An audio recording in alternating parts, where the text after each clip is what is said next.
पढ़ागे लंबी मंजिल का रास्ता दिखागे, नहीं साथ दिया अच्छा हाल किया दिल सताना, छोड़ कर हो गए वो रवाना। मेरे प्यारे पिया मेरा दिल भर लिया मेहरबाना, छोड़ कर हो गए वो रवाना। कठिन जो बताई मैं अकेले से चले आना चाहिए, ऐसी मंजिल कठिन जो बताई मैं अकेले से चले आना चाहिए। लेके ओट तेरी दुखा जान तेरी नैना जाना, छोड़ कर हो गए हो रवाना। मेरे प्यारे पिया मेरा दिल हर लिया मेहरबाना, छोड़ कर हो गए हो रवाना, छोड़ कर हो गए हो रवाना। अभी मंजिल तो दूर थी ज़्यादा, जहाँ कहा था वहाँ तो पहुँचा था। अभी मंजिल तो दूर थी ज़्यादा, जहाँ कहा था वहाँ तो पहुँचा था। वायदा अपना भूला ये है क्या किया मैं नहीं जाना, छोड़ कर हो गए हो रवाना। मेरे प्यारे पिया मेरा दिल भर लिया मेहरबाना, छोड़ कर हो गए हो रवाना। अग्नि प्रेम की हमको लगा कर चल दिए आप हमको बुला कर। अग्नि प्रेम की हमको बुला कर चल दिए आप हमको बुला कर। कैसे मुकड़ा कहूँ किसको जाकर कहूँ माजराना, छोड़ कर हो गए हो रवाना। मेरे प्यारे पिया मेरा दिल भर लिया मेहरबाना, छोड़ कर हो गए हो रवाना, छोड़ कर हो गए हो। पहले जख्म से सीने में मारी, सूजी मारी प्रेम कटारी। पहले जख्म से सीने में मारी, सूजी मारी प्रेम कटारी। कैसे जिंदा रहे सांस टुकड़े सहे दीवाना छोड़ कर हो गए हो रवाना मेरे प्यारे पिया मेरा दिल हर लिया मेहरबाना छोड़ कर हो गए हो रवाना छोड़ कर हो गए हो रवाना छोड़ कर हो गए हो रवाना बोल रे शिव महाराज की जय बोल सांचे दरबार की जय। और ये का भजन महाराज श्री का लिखा हुआ मेरे सल्ला भाई जी की याद में जिनकी याद है समृद्धि भाई जी बहुत याद आ रही है बुलाए से नहीं भूलते तो आइए नहीं होगी आज हम बोल शिव महाराज की जय। आज हम जैसे हमारे नागपाल भाई ने कहा कि सरला बाई जी उनकी स्मृति दिवस में हम जो भंडारा रखा हुआ है वो भी साथ में, तो उनकी याद क्यों नहीं आएगी। वो नाम के अनुरूप थे, वो सरल स्वभाव के थे, पर सरल होने के लिए स से सीता, र से राम और ल से लक्ष्मण के पद पर चलना पड़ेगा। वो कभी कभी अपनी संगत को गुस्सा भी दिखाते थे, तभी जाके वो डांट पड़ती थी, तभी हम सीधे होते थे। और वही गुण हम हमारे सारगोदा नानी संत जो हैं उनमें भी हम वो लक्षण देखते हैं। वो अब स्वामी जी का आदेश हुआ है कि वो भी कृपा प्रसाद बांटेंगे, तो वो जितनी देर के लिए बांटे ये उनकी मर्जी है। बोलो जयकारा।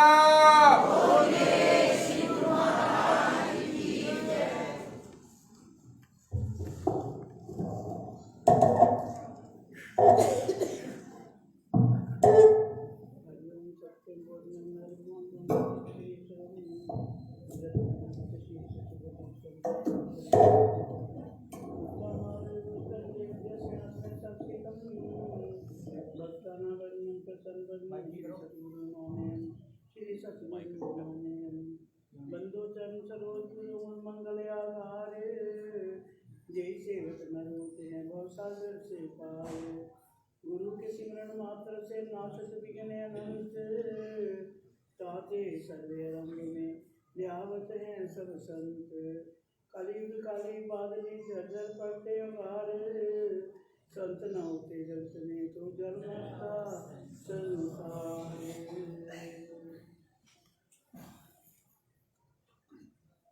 मेरे मान मंदिर में विराजमान नगरी निवासी भगवान परम पूज्य श्री सतगुरुदेव जी महाराज, परम पूज्य श्री स्वामी जी महाराज और मेरे भक्ति रहवर परम पूज्य श्री महाराज जी, परम पूज्य श्री स्वामी जी महाराज, गुरुदेव भगवान की प्यारी संगत, प्यारी माताओं बहनों व प्यारे भाइयों, सबसे पहले आप अपनी दर्शनों को पवित्र करने के लिए और चित्तवृत्ति को एकाग्र करने के लिए बड़े प्यार से जय घोष करें। बोलो जयकारा।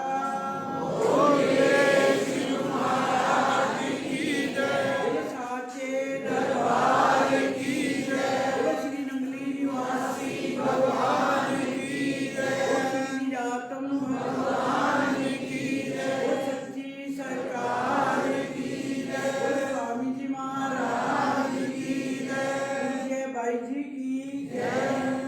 धन्यवाद। आज हम उस भोली भाली मूर्त और नूरानी सूरत कहना चाहिए भाई जी को, बड़े भाई जी सरला बहन जी भी कहते थे उनको, पूज्य ध्यान शब्दानंद जी भी कहते थे, उनका आज स्मृति दिवस है। उनकी याद में सब एकत्रित हुए हैं। आज 21 साल हो गए हैं उनको हमारे से बिछड़े हुए, लेकिन जब जागो तब सवेरा महापुरुषों की यादें कभी भूलती नहीं है कि जिसको भी याद कर लो उसी वक्त वो याद ताज़ा हो जाती है। भाई जी गए हैं तो हमें भूले नहीं, हमें बहुत कुछ सिखा के गए। संगत से प्यार करना सिखा के गए। सबसे पहले मैं कहना रानी, संगत से सोए सोए नहीं करना, अपनी भाषा में कहना संगत से सोए सोए नहीं करना। क्या करके नफरत नहीं करनी, अपने साथ बिठाओ। गाड़ी में सब इकट्ठे बैठते हैं, अपने पास बिठाओगे, संगत को प्यार करोगे तो सब लोग आपके पास आएंगे। अगर आप संगत से नफरत करोगे तो आपको तो कोई देखना भी पसंद नहीं करेगा। ये सब उनकी बख्शिश है। वो संत महापुरुष दुनिया में आते हैं किस लिए? भक्तों का कल्याण करने के लिए, और भक्तों को धराधाम से इनके कष्टों को दूर करके इनको मुक्ति दिलाने के लिए दुनिया में आते हैं। तो भाई जी का सत्संग सुनते थे, उनकी बातें हमें अभी भी याद है। भोला भाला सत्संग सादी भाषा में करना और बहुत ही आनंद आना सुनाया करते थे। एक बार कहने लगे, कहते कि माता थी, उसका इकलौता बेटा था, उसका रिश्ता नहीं हो रहा था। वो बार बार ब्रह्मा जी के मंदिर में जाए, पूजा करे और खूब रोए। कोई महात्मा जी कहने लगे, ये माता की क्या बात है, तो बड़ी दुखी है, क्यों रोती है? महात्मा जी, मेरा इकलौता बेटा, उसका रिश्ता नहीं हो रहा और मैं बूढ़ी हुई जा रही हूँ। मैं कहती हूँ मेरे को कोई सुख मिल जाए, अच्छी बहू घर में आ जाए। कहती तू अच्छा कर, फिर ऐसे कर, तू ब्रह्मा जी की पीपल का पेड़, उसकी पूजा किया कर और क्या कहना कि तू वे ब्रह्मा तू देवी उच्ची लंबी नू। भगवान से कुछ भी मांग लो, अगर निष्काम भक्ति करें वो तो सबसे अच्छी है। अगर मन में 24 घंटे एक कमी मन में खटकती है तो निष्काम भक्ति की तरफ ध्यान जाता ही नहीं। वो उसका ध्यान था बहू की तरफ, वो बहू की आराधना करती है। जब भी आए पूजा करे तभी कहे कि तू वे ब्रह्मा तू देवी उच्ची लंबी नू। तो पता नहीं होता कि हम कुछ मांगते हैं उनसे, वो मालिक हमें क्या देने को तैयार होते हैं। तो हमारी भावना को तो पूरी कर देते हैं, लेकिन उसके पीछे क्या राज छुपा है वो मालिक खुद जानते हैं, पहले ही वो जाहिर करते हैं। तो उसकी पुकार सुनी गई, रिश्ता हो गया बेटे का, ऊंची लंबी बहू घर में आ गई। कद से तो ऊंची लंबी आ गई, लेकिन विचारों से सहमत होने वाली नहीं आई। तो क्या हुआ, घर में जंग होने लगी सास बहू में। अब तो सास दुखी होने लगी, कहती इससे तो मैं अकेली अच्छी थी, मैंने तो कहा कि मेरे को गरम गरम रोटी बना के देने वाली आ जाएगी, और ये तो उल्टा मेरे को दुखी करने वाली आ गई। 24 घंटे का क्लेश, बहुत दुखी हुई। फिर जाके ब्रह्मा जी के पास पूजा करने लगी, फिर कहने लगी कि जय वे ब्रह्मा जय, जिਵੇਂ ਦਿੱਤੀ है तिवें ले। अब देखो, मांगते तो अपने मनमर्जी से हैं। अगर मालिक से हम मालिक को मांगे तो वो हमारी अच्छाई बुराई को सब जानते हैं, वो वही चीज़ देंगे जो उनको अच्छी लगेगी। कई बार हमारे मन को अच्छी नहीं लगती, लेकिन मालिक क्या करते हैं, वो हमें वही देंगे जिसमें हमारा कल्याण है। तो उस उनकी रजा को मानना चाहिए। ये चीज़ हमें भाई जी सिखाते थे। भाई जी कहते थे कि संत महापुरुषों का जो सत्संग है वो किस लिए करते हैं, वो दुनिया के कल्याण के लिए करते हैं। तो क्या कहा करते थे, कहते एक महात्मा थे, वो शहर में राजा के महल के पास आए, आवाज़ दे कि 1 लाख की एक बात बताऊंगा, 2 लाख की 2 बातें, 3 लाख की 3 बातें। तो राजा जी कहने लगे ऐसी कौन सी कीमती चीज़ है जो एक एक बात का संत जी 1-1 लाख रुपया वचन डाल रहे हैं, कीमत डाल रहे हैं। तो मंत्री जी को कहने लगे ऐसे करना, संतों का आदर सत्कार करके उनको मेरे पास लेके आओ। तो पास को बुलाया तो कहने लगे बाबा जी बताएं आपकी कितनी कीमती अनमोल वचन है, मेरे को भी बताओ। कहते पहला तो वचन ये है कि सुबह प्रभात के वक्त उठो, सुबह सुबह उठना। कहते फिर दूसरा, कहते घर आए कोई दुश्मन भी चलकर आए उसका आदर सत्कार करना। और तीसरा क्या है कि किसी का दिल नहीं दुखाना। कहने लगे ठीक है। तो वो संत अपने वचन फरमा कर चले गए। तो राजा जी रात को सोचने लगे फिर पहली बात की आजमाइश करके देखूं, जब अच्छे संस्कार जागते हैं तो अच्छे मन में विचार आने शुरू हो जाते हैं। तो राजा जी के मन में विचार आया तो क्या हुआ, सुबह जल्दी नींद खुल गई। पहले नींद खुलती थी तो नोट गिनते थे, दुनिया के भोग विलासों में, दुनिया के कहाँ कहाँ मैंने कब्जा करना है, राजा है ना, किस किस स्टेट पे कब्जा करना है, इस चीज़ की सोच करते थे। लेकिन आज उठे हैं तो क्या कहते हैं, सुबह उठे हैं कहते कोई ना कोई बात नहीं, अगर मैं संतों की वचन मानकर उठ गया हूँ तो मालिक का भजन ही कर लेता हूँ। भजन पे बैठे तो क्या देखते हैं कि एक परी है ऊपर उड़ती जा रही है और पैरों में उसके फाइल है, उसमें घुंघरू की आवाज़, झनझन की आवाज़ आती है। तो बैठे बैठे भजन पे आंखें खोल के ऊपर देखते हैं, कहते तू कौन है, कहती मैं होनी हूँ। कहते होनी है, कहते तू यहाँ पर किस लिए घूमती है, कहते इस देश के राजा ने आज से 7 दिन बाद मर जाना, मैं इसलिए यहाँ घूमती हूँ। कहते अच्छा, होनी तो चली गई, लेकिन राजा जी को पहला वचन मानकर अपनी होनी का पता चल गया। कहते अच्छा, इसका मतलब मैं 7 दिन बाद मर जाऊंगा, क्यों ना मैं भगवान का भजन करूं। कहते फलां फलां बिल से सांप निकलेगा और राजा को डंक मारेगा और राजा की मृत्यु हो जाएगी। अरे कमाल की बात है, जैसे केले के पात पात में पात, ऐसे संतों की बात बात में बात। मैंने पहला ही वचन माना था, मेरे को अपनी मृत्यु का भी पता चल गया, ये भी पता चल गया कि फलां पहाड़ से सांप ने आना है तो उसने काटना है। तो संतों ने ये भी तो बताया था, घर में कोई अतिथि चल कर आए उसका आदर सत्कार करो।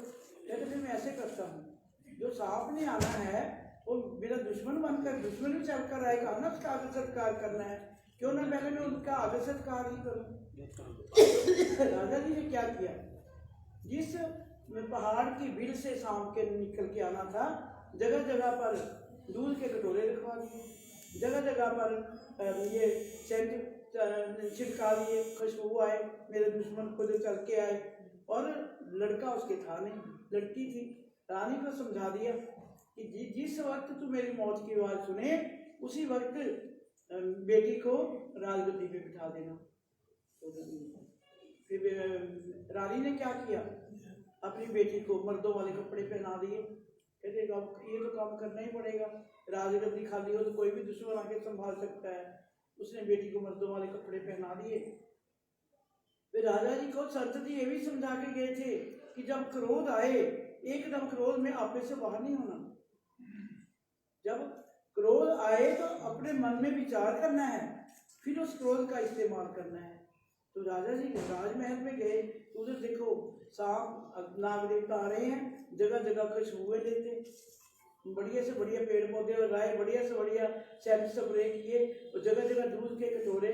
तो नाग देवता इतनी खुशबुएं लेते, दूध के कटोरे पीते हुए।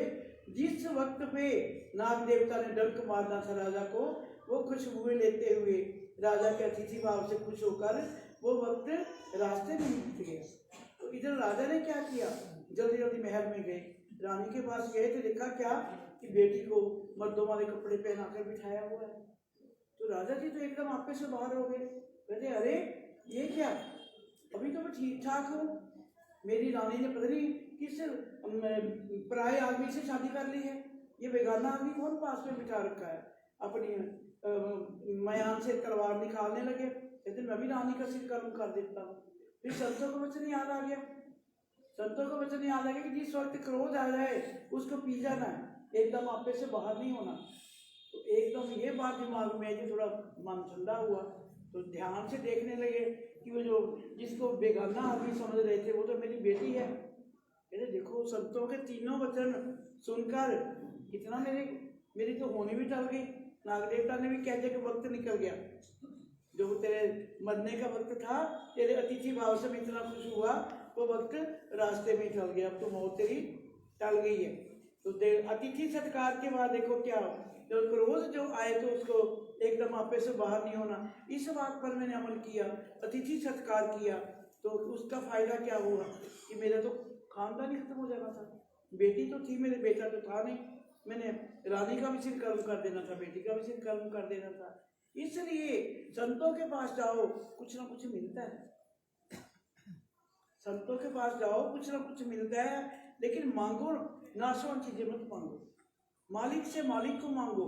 उनको मांगेंगे तो क्या है, वो हमारे मान अपमान यश अपयश, समाज में रहकर कैसे रहना है, समाज में हमारी क्या इज्जत होगी, और हमने गुरुमुख बनकर अपने गुरु की शान को कैसे बढ़ाना है, ये सब कुछ हमें संतों से सीखने को मिलता है।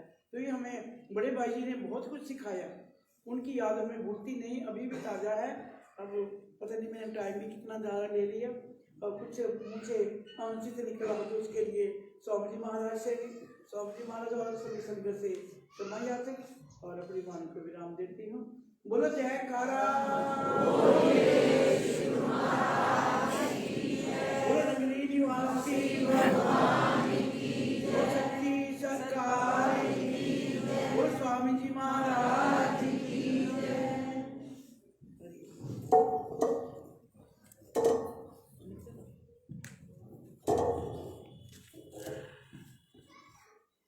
हमारे भाई जी ने खुद ही बात कही और उसको साबित भी कर दिया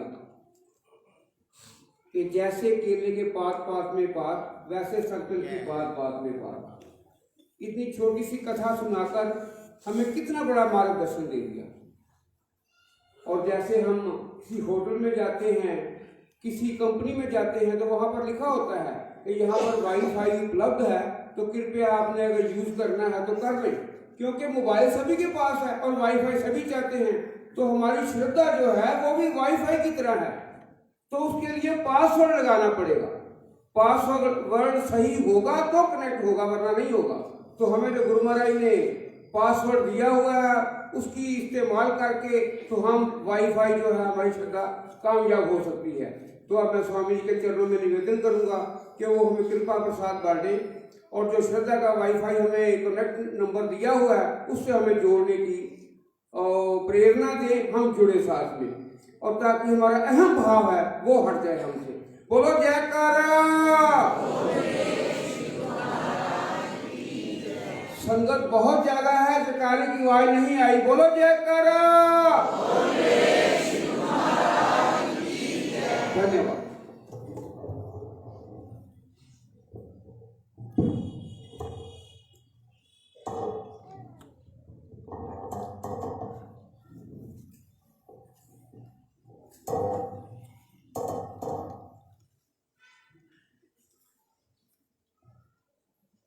बोलो जयकारा।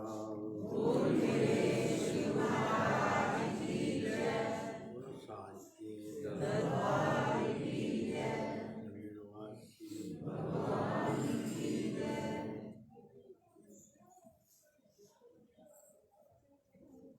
ओम सत्यम बोधमय रूपमलम प्रत्यक्ष सर्वेश्वरम रतन शीर्ष सूर्मुक्त शिवेदाम्बरे शोभितम मुक्तामाल्पभूषितं च हृदय सिंहासने स्थितं भक्तानां वदनं प्रसन्नवदनं श्री सद्गुरु नमो। वंदो गुरु चरण सरोज मुद मंगल आगार जय सेवत नर हो अब सागर से पार। पुराजी के सिमरण मात्र से नाशत विघ्न अनंत ताते सर्वरंभ में ध्यावत है सब संत। अपने अपने हृदय में श्री गुरु महाराज जी का पावन ध्यान रखते हुए जय घोष बोलेंगे। बोलो जयकारा।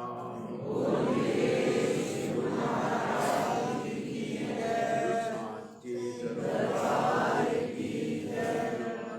भगवान की जय। सद्गुरुदेव भगवान के श्री चरणों में आए पराजे सभी संत गुरु महाराज की प्यारी संगतें, हम सब आज नित्य की भांति गुरु महाराज के चरणों में सत्संग के लिए बैठे हैं और अपनी श्रद्धा प्रेम से बैठकर हम आज अपने पूजनीय वंदनीय भाई ध्यान शब्दानंद जी महाराज जी के श्री चरणों में भाव भरी श्रद्धांजलि अर्पण कर रहे हैं। बहुत कुछ हमें बताया, भाई जी ने हमें बताया, सारबोधानंद जी ने। ठीक है, कृपा सतगुरु की होती है, सतगुरु सदा कृपा करते आए। तो सार प्रभु ने की कृपा से ध्यान शब्दानंद जी प्रेम में जुड़े। एक बहाना क्या बना कि सखी चंद बजाज के पास एक किताब थी, उसका नाम था 35 प्रकाश, जो 1952 में उसका प्रिंट हुआ था।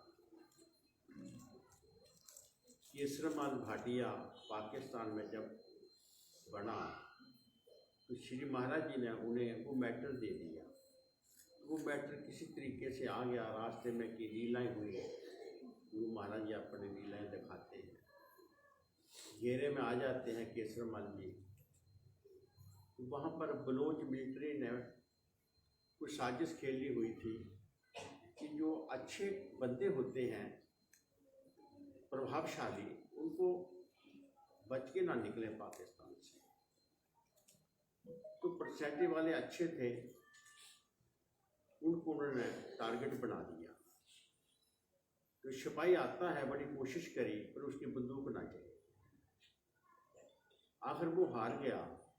वो उन्हें पास बुला के कहता है कि आपके पास क्या है, आप इतने सुरक्षित हैं, मैंने 3 बार आपको गोली मारने के लिए कोशिश करी, बताओ। और गुरु महाराज जी की प्यारी मूर्ति उन्हें दिखाई, मेरे पास नहीं है और कुछ नहीं। बोलो जयकारा। उन्होंने कहा बच के रहना, मुझे ये आर्डर है सरकार का, झूठी सरकार का, तेरी सच्ची सरकार। इस तरह से वो मैटर आया था 1947 में। फिर वो किताब छपी थी, उस पर श्री महाराज जी की एक तस्वीर छपी थी। तो वो किताब सखी चंद बजाज के थ्रू, बाई जी के बचपन था, उनके हाथ में चली जाती है। उन्हें पढ़ते हैं, बार बार फोटो देखते हैं, तो आकर्षण होता है कि ये कौन है, बड़े अच्छी लगती फोटो है, कितनी अच्छी होगी, मैंने देखूंगी देखूंगी देखूंगी। उन्होंने अपने पिताजी से कहा ये फोटो किसकी है, मैं इन्हें मिलना है। बच्चे जिद करते हैं मैं मिलना है, तो मिलने की बड़ी जिद ठानी। चोपड़ा जी ने, भाई जी के पिताजी ने पूछा बजाज जी से, उन्हें कहा 1955 का जो भंडारा निर्माण दिवस निजातम भगवान का बटाले में बनाया था, तो वहाँ वो आएंगे, वहाँ जाके हम दर्शन करेंगे। तो फिर सभी वहाँ पहुँचे और महाराज जी के दर्शन हुए। दर्शन करके क्या हुआ, वो होना तो हुआ। ईश्वर हमें पैदा करता है दुनिया में किसी काम के लिए। आवाज़ वहाँ से बढ़ा लो, आवाज़ वहाँ से बढ़ा दीजिए। ईश्वर हमको, हम जितने भी दुनिया में आए हैं ना, ईश्वर ने पैदा किया है, सबकी ड्यूटी लगी है, वो अपनी ड्यूटी नहीं लेते थे। फिर क्या हुआ, अपनी ड्यूटी पे आ गए, महाराज जी साथ जुड़ गए। महाराज जी का एक वाक्य है जो मैंने सुना कि संत संसार में नहीं बनते, महात्मा ऊपर से बनकर नीचे उतरते हैं, यहाँ नहीं बनाए जाते।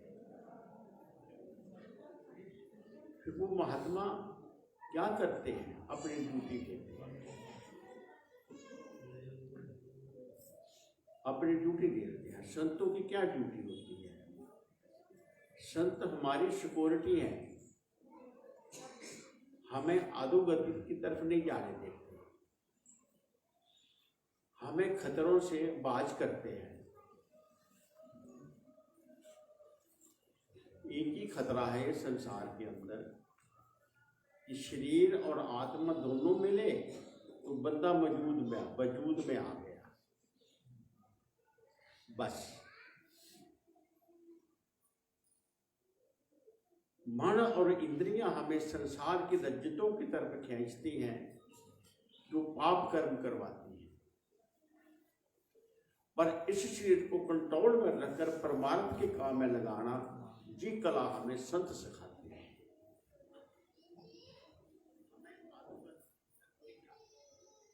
तो फिर महाराज जी के साथ जुड़े, उन्होंने बहुत प्रेम कमाया, गुरु घर की सेवा कमाई, पर उनका स्वभाव क्या था? बहुत साफ, बहुत क्लियर, कोई बल ना प्रेम। कोई बात कहनी है तो अपने शब्दों में कहते थे, कोई बनावट नहीं थी। और कैसे कैसे कहते थे, वो बात मैं कहूँ तो देर लग जाएगी। सीधी सीधी बातें कहते थे। हजूर उनकी बातें सुनकर मुस्कुरा देते हैं। इस प्रकार सादगी, और ऐसा ही उन्होंने प्यार संग से निष्कपट निश्चल प्रेम कमाया। हम कर देखें आज तो ये सब कुछ सारे आश्रम की मिशन की फाउंडेशन में वो है। सभी को देखा, महाराज जी के शरणागत जितने संत आए थे, मैं कई बार सोचता हूँ सबका एक जैसे स्वभाव था। मेरे बड़े गुरु भाई थे अभेद आत्मानंद जी, बिल्कुल सीधे साधे थे। कोई बात कहनी है सहजता कह देनी है। और संत विचार शब्दानंद जी जिन्हें जनक कहते हैं, वो भी बिल्कुल सादगी से बात कहनी। इन्होंने दिन भर रात सार प्रभु के साथ प्रेम की डोरी से बचकर कितना प्रयास और मेहनत करी है, वो आज आपके सामने है। महाराज जी कई बार सिखाया करते थे कि बड़े बुजुर्गों ने हमारे लिए सब कुछ किया, हम उसकी कदर करें। हम उसका माप तोड़ नहीं कर सकते उन्होंने हमारे लिए क्या किया, पर सोचो ताजमहल बहुत ऊंचा है, बड़ा सुंदर है, पर उसकी फाउंडेशन किसी को नजर नहीं आती।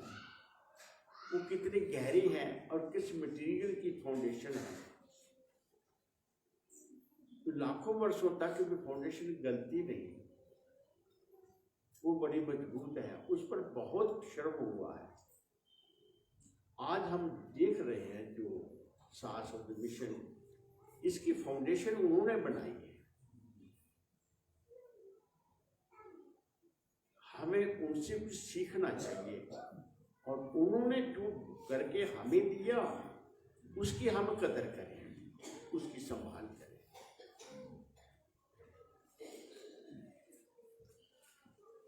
बस जो प्राप्त होगी चीज उसकी कदर करें, बस इससे बड़ा कोई काम नहीं। पर हमें सूझे कैसे? केवल विचार। जब हम अपने विचार को संभालेंगे तो सब कुछ ठीक हो जाए। विचार फिसल गया तो सब कुछ फिसल गया, कुछ ना रहा। किसी संत ने कहा है, ना सुख बिच गृहस्थ दे, ना छड़ गया, सुख है बिच विचार दे, संता शरणी पिया। महापुरुष हमें विचार देते हैं, हमें सोच देते हैं, हमें चिंतन देते हैं कि क्या हमने सोचना, सोच कहाँ ले जानी है। जो सोच 24 घंटे चलती रहती है,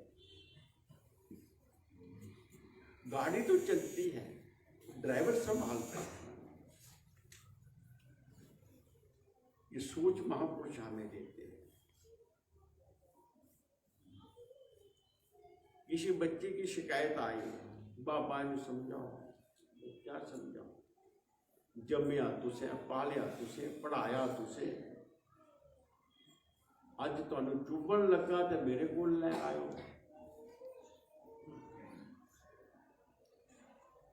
जब छोटा तो खड़ाया तुसे, बगाड़िया तुसी, हूं तू कर।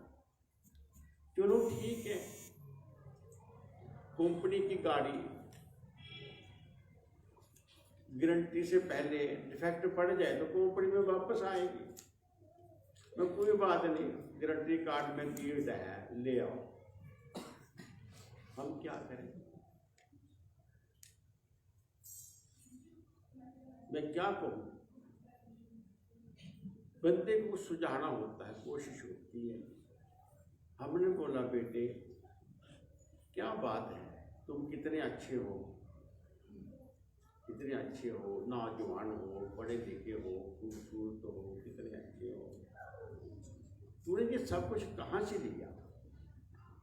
तेरा इतना सुंदर शरीर है, शडोल है, ताकत है, मैं तूने देखा अपने आप को? जा शीशे के सामने खड़ा हो जा और सोच, मुझे किसने बनाया, किसने पाला, किसने पढ़ाया, किसने समझदार बनाया, किसने मेरी ये गलतियां निकाली? वो कौन थे? किनका परिश्रम है? तुम किसका परिश्रम है? विचार कर। बस जब तू ये विचार करेगा, सब कुछ ठीक हो जाएगा, कुछ भी बकाया नहीं रहेगा। अपना तो कुछ बंदे के पास होता ही नहीं।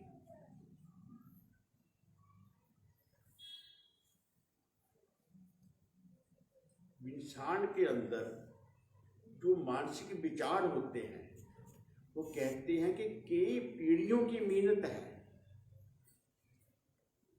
नानी नाना, दादी दादा, माता पिता, इनकी मानसिक कमाई, इनका तप, वो खून में होता है, जो हमारे विचारों को अधोगति पर नहीं जाने देता। और शरीर के अंदर किसका खून काम कर रहा है, वह खून अनुसंधानित है। आपने बीज दिया तो सोच समझ कर अच्छी दुकान से जो सही बेचते हैं बीज, तब आपकी फसल ऐसी हुई जैसे चाहिए थी। वो अंदर क्या संस्कार है हमारे माता पिता के, हमारे बुजुर्गों के, उनकी कमाई, उनके संस्कार, वो अपने अंदर है। हमारा अपना कुछ भी नहीं, सब उधार है। अगर असलियत को समझ जाएगा तो उसे सिखाना पड़ेगा कि बुजुर्गों की सेवा कैसी करनी चाहिए, माता पिता की सेवा कैसे करनी, कुछ सिखाना पड़ेगा। नहीं भैया, जब रिश्ता बन जाएगा तो रिश्ता स्वयं ही सिखा देगा आपको सब कुछ। तुम विचार, जब हम विचार से संभलेंगे, हमारा विचार ठीक होगा, तो हमें सिखाने वाला भीतर ही बैठा हुआ है, बाहर नहीं है। उस आत्मिक शक्ति को महापुरुष अपने विचार देकर जगा देते हैं। और हमें बाहर लाइट के लिए नहीं जाना पड़ता, लाइट तुम्हारे घर में ही है, केवल आपको जगाना है। जगाते कौन है? महापुरुष। तो संत वो लाइट, प्रकाश, भीतर का ज्ञान वो जगा देते हैं,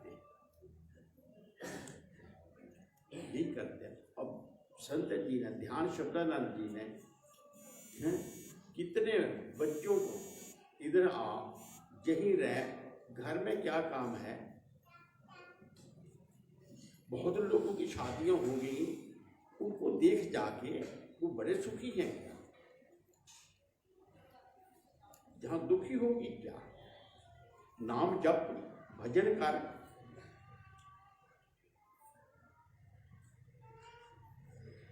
तू दुखी है, तू बीमार है, आजा यहीं रह।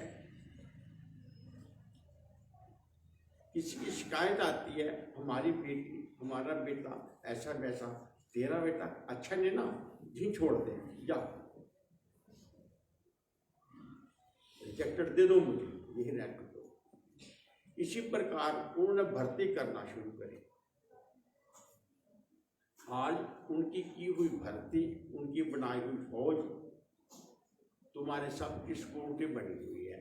ये संत जितने भी हैं जहाँ पर, सारे उन्हें शरण में लिए, उन्हें भेष भी दिया, और बाद में स्वामी जी ने भेष दिया, शरणानंद जी, और थोड़े बहुत बच गए।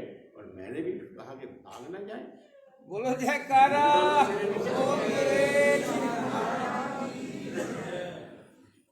श्री बंदा कहने लगा इनको भाई बनने लायक है। मैं कहा चुप रहो, मेरे पास कोई वन हथियार है, मैं सिर मूंड दूंगा, ये संत बन जाएंगे। मैं सिर मूंड दूंगा, कहीं के नहीं रहेंगे, यहीं रहेंगे, फिर जाएंगे कहीं जाके दिखाएं। तो 2 in 1 मेरा हथियार। अगर उन्होंने फायदा नहीं उठाया कहाँ जाओगे? अब सिर मुंड गया। एक महाराज जी को पूछा, महाराज जी इनके सिर क्यों मूंडते हो? भाई कहने लगे पता क्यों सिर मूंडते हैं? जैसे गुरु महाराज जी का बात है, मैंने संन्यास दिया, सिर मूंड दिया, बहुत बढ़िया बात। कल को इनका मन धोखा देगा कि ये क्या कर दिया, इससे तो अच्छा था कि मैं ब्याह करा लेता। तो जब ये देखेगा भाई मेरा सिर मुंडा हुआ है, मैं कहाँ जाऊँ? ये फिर बाल बढ़ाना शुरू करेगा, तब तक मन फिर बदल जाएगा, फिर रास्ते पर आ जाएगा। अभी बात सुनाई ना कि सोच लो, मन में कोई विचार आ जाए अनुचित, तो बैठकर सोच लो, बस रास्ते पे आ जाएगा। और है क्या, जो नकली है वो थोड़ी देर, कुछ देर बाद फिर उसके असलियत का पता चल जाता है। माया है, धोखा है, थोड़ी देर, कोई हमें धोखा देता है थोड़ी देर, उसके बाद फिर सच्चाई का पता चल जाता है। तो बड़ी अच्छी बात है, इसलिए बात की। तो बहुत बढ़िया बात, उनका मेहनत है, परिश्रम किया हुआ है और चल रहा है। आप संभालो। हम सदा महापुरुषों को याद रखें, उनका हमारे ऊपर जो कर्म है उसको याद रखें और श्रद्धा बनाए रखें। और एक बात बताओ, लोग कहते सेवा, हमने क्या सेवा करनी महापुरुषों की, ये बताओ पहले, हम कर ही क्या सकते हैं? क्या एक बच्चा अपने माता पिता की सेवाओं का बदला दे सकता है? जितनी मर्जी सेवा करते,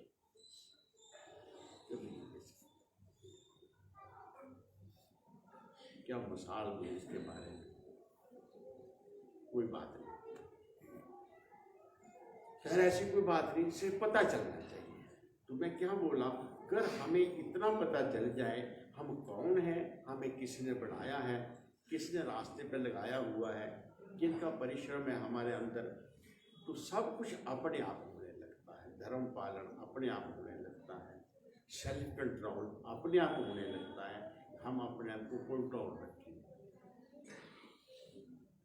गाड़ी को कंट्रोल रखा जाता है ना, अनकंट्रोल अपने आप हो जाता है। जो हम कुछ अपने आप को शोध कर कंट्रोल करके करते हैं वो हमें सदगति दे जाता है, और जो जी आया चले गए। बस ये छोटी सी बात है कि महापुरुष हमारे सिक्योरिटी हैं, हमें उनके सिक्योरिटी में रहना है और अपने आप को जरा ठीक।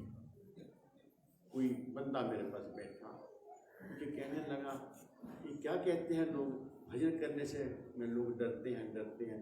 मुझे बताओ भजन करने वाले को किसका डर लगता है? जिन्हों नहीं पता, कहते नहीं। मैं तू कभी भजन पर बैठा? कहता नहीं। मैं तू भजन पर बैठता ही नहीं, तू बैठ में तुझे पता चल जाएगा, कौन डराएगा? बस है, अब ये जवाब तेरे पास है, लो बैठो। क्या मतलब? हर मुश्किल हमें रास्ता दिखाती है जिंदगी में, याद रखो। जो मुश्किलों को सिर झुका के शीश पे लेता है उसको रास्ते मिलते हैं। जो मुश्किलें देकर भाग जाता है उसे रास्ता कौन दिखाएगा? कोई नहीं दिखाएगा। जो मोड़ काट लेता है उसको कौन दिखाएगा? नहीं। मालिक हमारे साथ है, फिर मुसीबत की क्या बात है। जिनके हृदय में विश्वास नहीं होता वो भटक जाते हैं। बिन विश्वास भक्ति नहीं, ते बिन निर्विघ्न राम, राम भक्ति बिन जीव सपनों ना ले विश्राम। विश्वास तो दुकानदार भी करना पड़ता है, कहीं भी काम विश्वास सबसे पहले।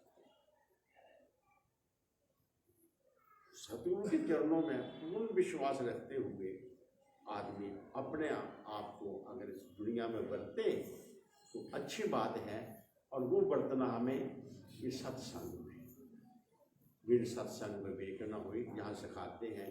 तो उन्होंने बहुत कुछ संगत को सिखाया है, आप सीखे हैं तभी आकर इकट्ठे हुए हैं, ऐसी कोई बात नहीं। तो आज भाई जी का ये निर्वाण दिवस है, तो महापुरुषों का जन्मदिन हो, महापुरुषों का निर्वाण दिवस हो। तो एक ने मुझे कहा निर्वाण दिवस है, लोग इससे बड़े दुखी होते हैं, अब महात्माओं तुम भजन बोलते हो, गाने गाते हो, ऐसा क्यों? मेरा तू खुद सोच ले, महापुरुष तो सदा रहते हैं, वो जाते ही नहीं है, बस थोड़ा सा रूप बदल जाता है। उन्होंने हमें दिया जो कुछ वो हमारे पास है, वो सदा रहते हैं, इसलिए महापुरुष है। हाँ, आलोक और लोक,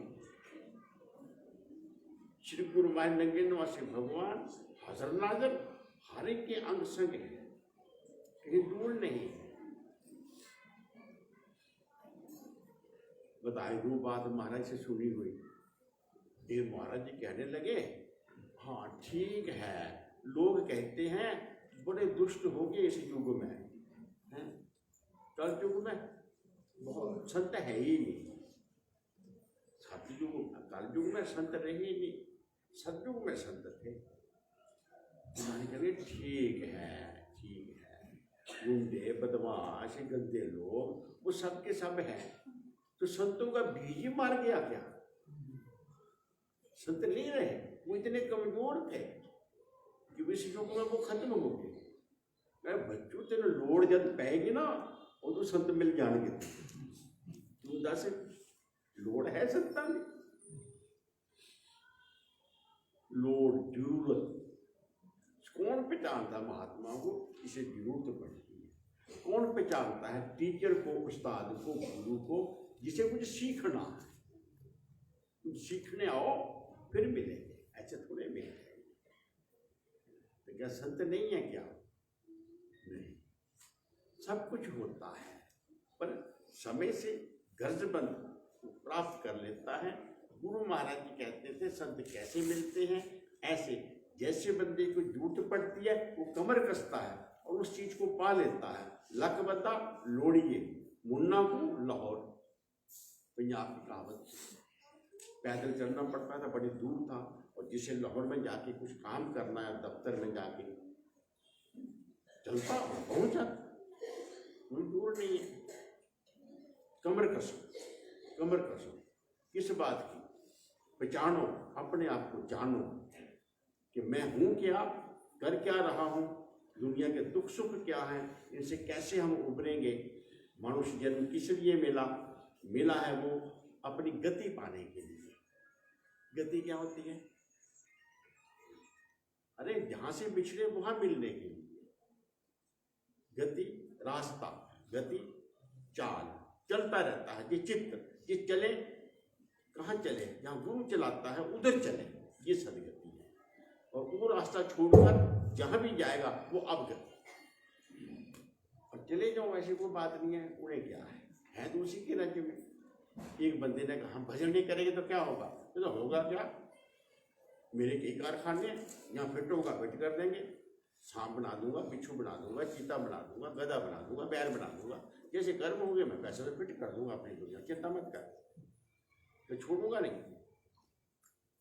लेकिन अगर तुम अपनी जगह लेना चाहे सही, तो वो तो कुछ करके मिलेंगे। तो ईश्वर नहीं, ईश्वर बहुत प्रेम करता है, जो मांगोगे सोई वो देता है। आपको क्या चाहिए, ऐसा ना हो जा रहा है कलकत्ते की तरफ और उम्मीद करता है कि मैं श्रीनगर पहुंच जाऊंगा, ऐसा नहीं होगा, ऐसा नहीं होगा। सदा खुश रहो और आनंद रहो। गुरु महाराज की कृपा आपके साथ है। अब क्या कहना और कुछ कहना, हाँ एक बताओ। आज श्रद्धांजलि भाई जी के चरणों में बहुत बहुत कि हम सबको भी बस वही मार्ग दिखाएं, उस मार्ग पर चलने की शक्ति दें। हम दुनिया की मुसीबतों और किस्मत से, दुनिया की मुसीबतें किस्मत से दुख सुख से हैं, इनसे बचाकर हमें परमार्थ के रास्ते पर लगे रहें, ऐसा हम आशीर्वाद भाई से मांगते हैं। और कुछ घाटे पड़े हैं मिशन में, तो अपने उदित जी आपको बता देंगे। पर एक बात याद रखना, बसंत आ रही है, 1 महीने बाद बसंत पंचमी आएगी। 1 महीने बाद बसंत पंचमी जन्म तिथि श्री गुरु महाराज जी की है ना। तो आप सब ये मत कुछ सोचना अरे लॉकडाउन है, होगा नहीं होगा, आप खुशियाँ मनाओ। नगरी साहब प्रोग्राम अभी ठीक है, ऐसी कोई बात नहीं, वहाँ कोई मना नहीं है नगरी साहब में जाना। बाकी जो ट्रस्ट का व्यवस्था इंतजाम है वो तो गुरु महाराज जी के मंदिर के अंदर जैसा नियम बनाएंगे हम उसके अंदर रहेंगे। नंगली खुली है और नंगली दरबार भी खुला है, जरा बाहर चांदी के गेट से दर्शन करवा देते हैं, कोई करने नहीं। उसे क्या गुरु महाराज को बंद कर लेगा अंदर, कुछ तुम्हारे हृदय में बैठे हुए हैं, विराजमान है, कहीं दूर नहीं है। पर करना क्या है, जहाँ तक पहुँचे वहाँ पहुँचेंगे। मैं कह रहा नहीं दिखाते चौथे में, कोई नहीं, मैं क्या रास्ता बंद कर दोगे, लाल गेट में मत्था टेक लेंगे, नाक रगड़ लेंगे, क्या वो देख नहीं रहे। बाकी तुम्हारा जो करना है आप अपना संभालो, हम अपने आप को संभालते। उन्हें लगा लॉकडाउन में गुरु महाराज ने लंगर बंद कर दिया। मैंने बोला अरे महात्मा लोग रोटी कहाँ खाएंगे, जिनके नहीं, तो कोई बात नहीं, आप लोगों के प्यार से, आपके कर्म से, आपकी सेवाओं से वहाँ लंगर चलता, वो खैर चल ही रहा है, अभी भी चलता है, ऐसी कोई बात नहीं। तो फायदा उठाना चाहिए, फायदा उठाना चाहिए। आप लाभ उठाओ, ऐसी जो मुसीबत में लॉकडाउन का लाभ उठाओ। अरे बैठो, नाम जपो, काम करो। आमदनी कम हुई है और बचत, आमदन हुई है 1 कम हो गई आमदन, और बचत 5 बचत हुई, तो 4 फायदे में हुए ना। बचत कम, मैंने खुद देखा कि बंदा क्या करता था, रोटी कपड़े पर जितना खर्च होता है इससे 10 गुना ज्यादा ऐशोराम पर और नकम्मे खर्चे करता है। स्वाद लगा कर बीमार होते थे, अब कुछ स्वाद नहीं लगाता, बीमार हो जाएगा, टेस्ट हो जाएगा, क्या कर देंगे। हाँ, खाने पीने में, भाग दौड़ में कुछ नहीं, सब ठीक रास्ते पे आ गए। जीने का ढंग सही सीखा है और इसी ढंग से जियो, संयम नियम करो और नाम जपो। बोलो जयकारा।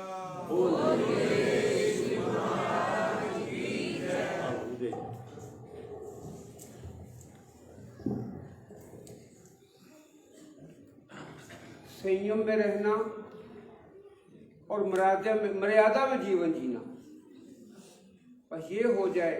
और जैसे हमारे स्वामी धर्मदेव जी ने पहले कहा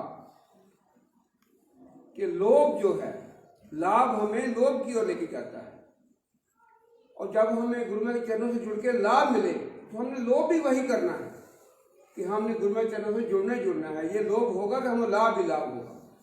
तो अब जो नागपाल जी को 5 मिनट दिए थे, अब वो मैं ले रहा हूँ स्वामी जी के आशीर्वाद से। एक छोटा सा भजन रख रहा हूँ। हाँ, खाओगे भजन बिन गोते, खाओगे भजन बिन गोते।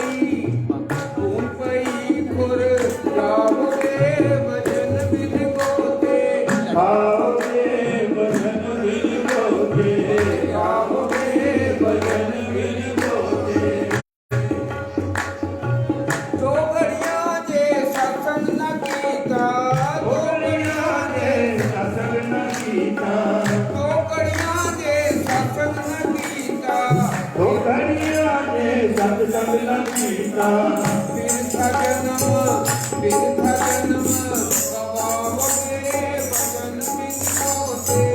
आओगे भजन बिन होते, आओगे भजन बिन होते। आओगे भजन बिन होते।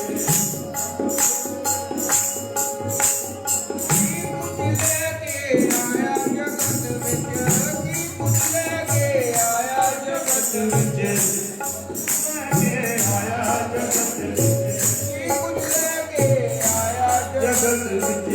ये तो लेके जाओगे भजन बिन होते, आओगे भजन बिन होते। ये तो लेके जाओगे भजन बिन होते, आओगे भजन बिन होते।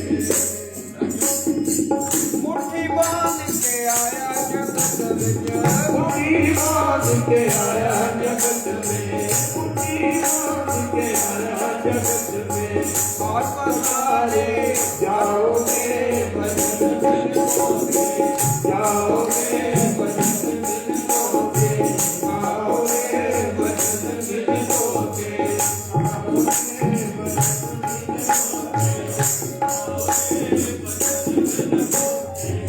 कहत कबीर सुनो गई संतो, कबीर सुनो मैं जानो, कहत कबीर सुनो मैं जानो। जपो नाम प्रभु का कर, जपो नाम प्रभु का कर, जाओगे भजन बिन होते। जाओगे जब नाम प्रभु कर, जाओगे जब नाम प्रभु कर, जाओगे।